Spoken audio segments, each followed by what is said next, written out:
Mahlzeit, liebe Freunde der historischen Küche. Wer mein letztes Video zum Thema Surströmming gesehen hat, weiß, was heute kommt. Ich habe euch heute ein Brot mitgebracht, ein sogenanntes Light Cornbread, also ein leichtes, Getreidebrot, was hauptsächlich aus Weizen- und Maismehl besteht. Und wir wollen das heute nachkochen oder nachbacken, besser gesagt, um zu schauen, wie das denn schmeckt. Der Ursprung des Light Cornbread geht eigentlich noch ein paar Jahre zurück ins Jahr 1824. Dort wird das erste Mal über ein sogenanntes Indian Meal Bread berichtet. Das war ein Brot tatsächlich rein aus grobem Maismehl, bei dem das Maisschrot schon fast eingeweicht wurde, um es dann nachher mit Hefe zu backen. Dieses Brot ist nicht mehr zu vergleichen mit dem heutigen Brot, was ja relativ fluffig ist, sondern das war schon ein harter Brocken. Vielleicht werden wir das irgendwann auch mal nachtesten, aber ich habe mir gesagt, wir wollen ja auch ein Brot nachmachen, was man gut verkosten und gerne auch weiter mal oder häufiger machen kann. Deshalb haben wir uns für dieses Light Cornbread entschieden. Das hat nämlich eine Mischung aus Weizenmehl und Maismehl und ist dadurch etwas fluffiger. Und vielleicht noch vorab, bevor wir jetzt in die Küche gehen und das Brot aufsetzen oder den Teig fertigstellen, über 90% meiner Zuschauer haben den Kanal noch nicht abonniert. Also wenn ihr mir und dem YouTube-Algorithmus ein Zeichen setzen wollt, dass euch der Content gefällt, dann abonniert doch bitte den Kanal und klingelt die Glocke. Darüber würde ich mich sehr, sehr freuen.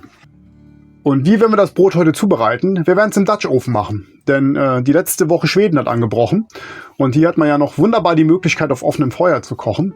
Deshalb werden wir dieses Brot in einem Dutch Oven backen. Wie wir das genau machen, schauen wir uns dann im Laufe des Videos an. Deshalb bleibt dran. Wir stellen den Teig zusammen. So, kommen wir zu den Zutaten. Für dieses Brot gibt es keine Grammangaben, da wird in Tassen gerechnet. Deshalb müssen wir gleich mal gucken, welche Tassengröße wir nehmen. Aber wir benötigen eine Tasse Maismehl und eine Tasse Weizenmehl. Einmal Weizen und einmal das Maismehl. Hier ist es. So. Dann brauchen wir noch einen Teelöffel Salz, den holen wir gleich aus dem Schrank raus, und etwas Backpulver, 1,5 Teelöffel. Dann ein Ei, Klatsch, und 2 Esslöffel Butter sowie eine Tasse Buttermilch. Genau, so, manche machen noch ein bisschen Honig rein oder Zucker rein, das machen wir nicht. Wir lassen das einfach so, man kann ja was Süßes draufschmieren. Hier habe ich noch eine Dose Backpulver. Interessant, was für Backpulver es hier in Schweden gibt. Schaut mal.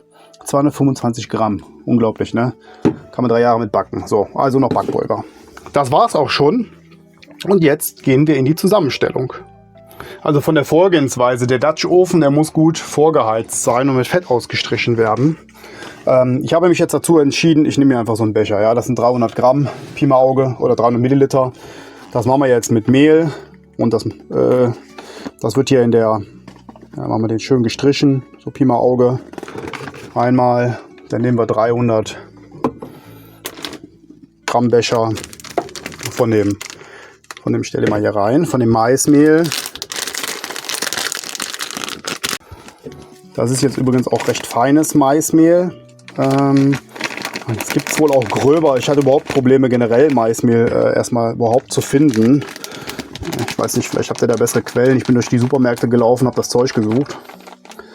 So, also einmal Maismehl. Dann muss jetzt das Backtriebmittel, in dem Fall das Backpulver, mit rein.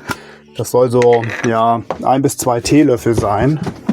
Da wir relativ viel Mehl genommen haben, so vom Gefühl her, würde ich mal sagen, wir nehmen hier so 2 Teelöffel Backpulver rein. Und noch ein bisschen Salz. Ihr habt es in den letzten Videos ja gesehen, kein Salz dabei, also aus dem Streuer klauen. Eine Prise machen wir da rein. Oh, das war zu viel. Das war zu viel, Leute. Oh shit, das war viel zu viel Salz. Da müssen wir tatsächlich mit dem Löffel noch ein bisschen was rausholen. Hier unten ist das hingerieselt, sonst wird das zu salzig, das Brot. So. Aber das ist hier die Realität, ne? Kein Profi am Werk. So ist es in den meisten Küchen. Da geht auch einfach mal was schief und das muss man ehrlich berichten. Nicht immer jeder glaubt, alles ist so mega easy. sondern manchmal geht auch was schief. So, das sind die groben Zutaten, die müssen gemischt werden. Das machen wir hier einfach in der Schüssel. Und dann werden die flüssigen Zutaten gemischt. Ich denke, das reicht schon. So, die flüssigen Zutaten, die werden jetzt auch hier gemischt. Und wie ihr seht, die Butter, die jetzt kommt, die ist noch nicht flüssig. Das heißt, ich gehe jetzt mal raus zum Feuer und schmelze mal ganz schnell die Butter hier, weil die mischt sich natürlich nicht mit der Buttermilch. 2 Esslöffel Butter, das sollte ungefähr passen. Und wir sehen uns in 2-3 Minuten wieder, wenn das geschmolzen ist. So, die Butter ist jetzt geschmolzen. Und jetzt kommt hier noch eine Tasse von der Buttermilch dazu. Haben wir sie hier hinten. Direkt was zu verrühren dabei. Dann nehmen wir wieder das gleiche Maß. Eine große Tasse Buttermilch. Du, das ist mehr als 300, Leute. Die Buttermilch ist fast leer geworden. So, und jetzt fehlt noch ein Ei. Das könnte natürlich dann jetzt zu wenig sein, aber ist ein großes Ei. Wir belassen es mal dabei. Ich denke schon, dass das gut passt. So, jetzt müssen wir das alles verrühren. Das machen wir heute ganz altbacken. Nicht mit einem Rührer, sondern einfach mit so einer Art Pfannenheber aus Silikon. So. Und jetzt müssen wir hieraus einen Teig machen. Das heißt, der ganze Zeug kommt jetzt hier rein. Dann stellen wir das zur Seite und dann schauen wir mal, ob wir hier einen Teig draus gemacht bekommen. Berühren wir das mal, jetzt nicht zu viel. Und jetzt nicht vermatschen und platt machen, sondern einen Teig draus rühren. Der muss auch nicht komplett trocken sein. Also wer das Sauerteig-Video gesehen hat, da war der Teig relativ matschig noch, in Anführungsstrichen. Und das war gar nicht so schlecht, Leute. Und wenn wir jetzt hier die ähnliche Konsistenz hinbekommen, glaube ich, könnte das ganz gut funktionieren. Wir haben natürlich jetzt einen relativ großen Dutch-Ofen. Ne? Also wenn ich so sehe, wie viel Masse das jetzt letztendlich geworden ist, wird das wahrscheinlich eher ein Fladenbrot werden, statt ein großes Brot. Aber wir lassen uns da mal überraschen, wie es letztendlich wird. Aber es vermischt sich super gut. Also es ist nicht, dass es irgendwie klumpig wird oder so. So vom Gefühl her. Ich weiß nicht, was sagt ihr dazu? Ihr könnt ja mal in die Kommentare schreiben. Ist das eine Konsistenz, die wir gut nutzen können? Also ich meine, wir werden es nachher sehen, aber was sagen eure Erfahrungswerte dazu? Flüssiger oder fester den Teig machen. Auf jeden Fall wirkt er ein bisschen schaumig, was gut ist. Und wir werden sehen, wie er geht. Gut, also erst zum Teig. Jetzt heißt es, den Dutch-Ofen heiß machen, mit Butter oder mit Fett ausstreichen, damit das nicht festhaftet. Und dann kommt der Teig auch schon in den Dutch-Ofen. So, der Dutch-Ofen ist jetzt gefettet und schön heiß und jetzt kommt der schöne Teig hier rein. Wie gesagt, das sieht sehr wenig aus für so einen großen Dutch-Ofen. Den Deckel habe ich jetzt gerade noch mal aufs Feuer gelegt. Das mit der Oberhitze ist ein bisschen schwierig, weil wir hier keine Kohlen haben, sondern nur Holz. Das heißt, das wird jetzt ein kleines Wagnis gleich, ob das so funktioniert, wie wir uns das vorstellen. Aber ihr wisst ja, ihr seid ja hier mittendrin statt nur dabei. Hier wird auch mal was ausprobiert und hier geht auch mal was schief. Also wir lassen uns nachher mal überraschen, wie es aussieht. Wir verteilen den Teig jetzt hier in dem Dutch-Ofen. Hier ist ein bisschen viel Fett geworden. Nimmt da mal ein bisschen weniger, bitte. So. Der ist jetzt hier schön drin verteilt. So, der noch nach unten. Und da machen wir jetzt mal den heißen Deckel drauf. So. Und jetzt hole ich hier aus dem Feuer hole ich jetzt mal kurz das Holz raus.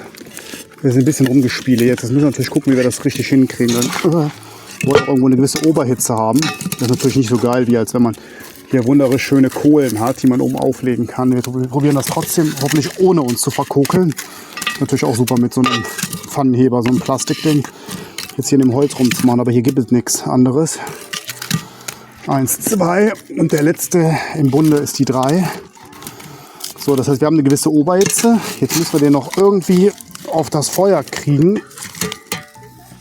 Was für ein Gefrickel, Leute, ich sag's euch. Was für ein Gefrickel. So, der steht jetzt unten in der Glut und hier oben haben wir auch was drauf liegen. Ich hoffe, der ist nicht zu heiß unten und oben heiß genug. Und jetzt lassen wir den bei der Dünne des Teiges, würde ich sagen, 20 Minuten, länger nicht. Wir holen noch mal ein paar Glutstücke hier weg. So, und legen die auf die andere Seite.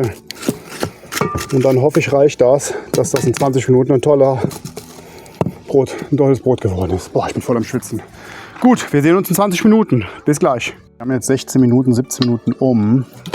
Ich habe mich entschieden, ich gucke mal rein. Also das ist so dünn gewesen bei dem großen Topf. Nicht, dass uns das verbrennt und wir haben danach Asche oder sowas. Das wäre total ärgerlich. Moment, ich puste es mal weg. Wir gucken mal vorsichtig gemeinsam rein.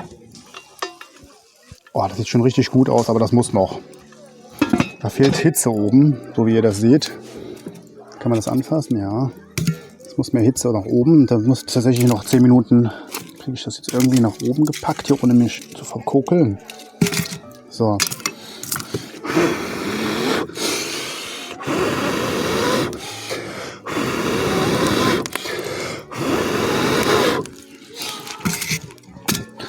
Also ich befürchte, wir werden oben nicht genug Hitze drauf kriegen. Aber gut, dann wird es vielleicht oben nicht so kross. Es ist ja ein Versuch. So, es sind jetzt 25 Minuten um. Wir gucken noch mal rein.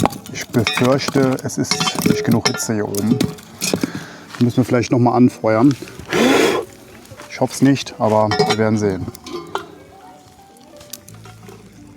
Ja, das scheint unten schon braun zu sein. Ich traue mich da jetzt gar nicht dran zu gehen.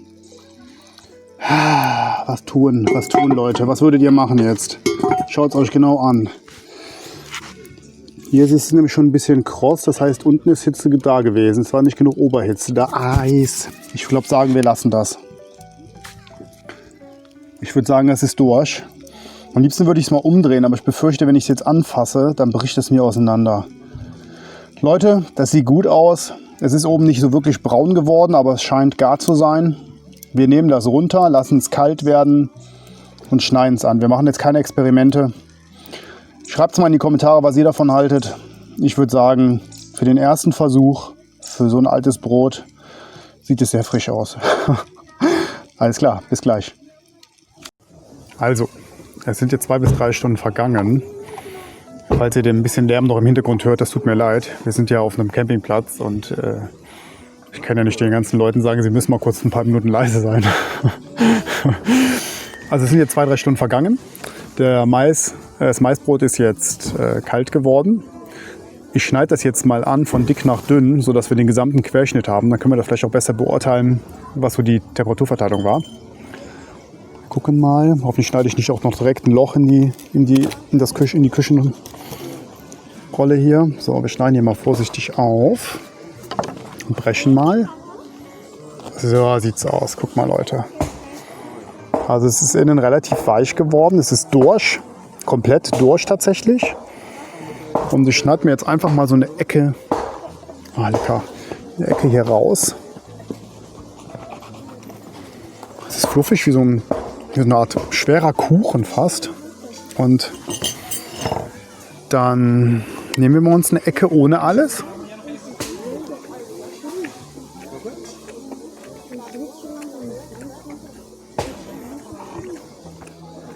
Man schmeckt den Mais raus. Tatsächlich. Ja, der Geschmack ist ein bisschen süßlich. Kann man schwer beschreiben, wonach es genau schmeckt. Aber ich könnte mir vorstellen, es ist sehr gut mit Preiselbeermarmelade. Deshalb habe ich die mitgebracht.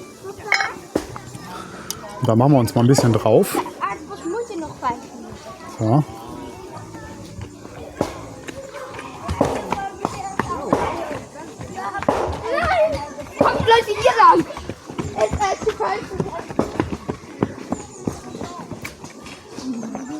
Die Nachbarskinder sind voll aktiv. Hat den Hang runtergefallen. Alles gut, heul nicht, ist super.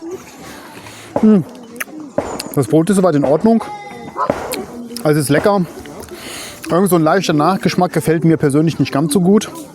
Nichtsdestotrotz denke ich, ist das eine wunderbare Ergänzung für den Dutch Ofen. Also wenn man ein Gericht macht, könnte man sich danach auch noch, wenn er ordentlich sauber gemacht wird, nochmal die Glut nutzen, um Brot zu backen. Ich denke, ich werde das nochmal in ein, zwei anderen Variationen ausprobieren. Vielleicht auch nochmal ein bisschen süßer machen, einfach als süßes Brot. Vielleicht auch nochmal mit anderen Verhältnissen zwischen Mais und Weizen. Aber grundsätzlich sehr einfach gemacht, schnell zusammengerührt, im Dutch Ofen ganz schnell gebacken. Ich glaube, das war jetzt, ich müsste es nochmal nachgucken, aber 25 Minuten drin, so Pi Auge, ganz grob, also hat die Zeit gebraucht. Ist soweit ganz gut geworden. Hier oben ist keine harte Kruste entstanden, wie ich mir gehofft habe. Das heißt, die Oberhitze war jetzt nicht ganz so geil. Unten ist es aber leicht braun geworden, aber nicht verbrannt. Und es ist, wie ihr seht, ist ein bisschen luftig, also ist gut aufgegangen. Grundsätzlich erstmal ein Erfolg. Essen kann man es auch. Mit Preiselbeeren und Marmelade ist ganz lecker. Genau, das war's. Also, ich danke allen Zuschauern und freue mich auf die nächste Woche. Kommen wieder viele coole Rezepte. Bleibt dabei. Vielen Dank dafür und wir sehen uns. Ciao.